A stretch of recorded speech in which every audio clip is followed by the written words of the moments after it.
гласи да бъде въведен като задължителен предмет официалния македонски език във всички училища в Пиринския край. И допусна като преподаватели голямо число македонски учители от Скопие, както и македонски книжари да разпространяват книжнина на македонски език. Това беше доказателство, че нашата партия се отнася с най-голема симпатия към обединението на македонския народ.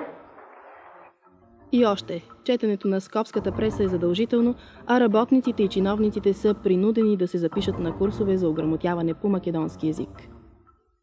Македонски език как се изучаваше? Доброволно ли го изучавате? Изучаваш се в гимназия, изучаваш се в школи, в курсове, по този начин. Доброволно ли се записваха? Доброволно. Ние карахме такова да се записваме.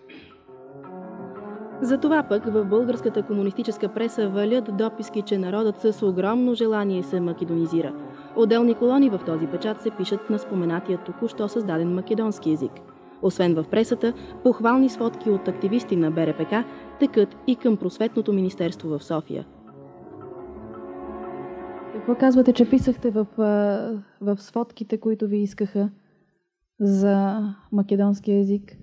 За македонски език всичко хубаво.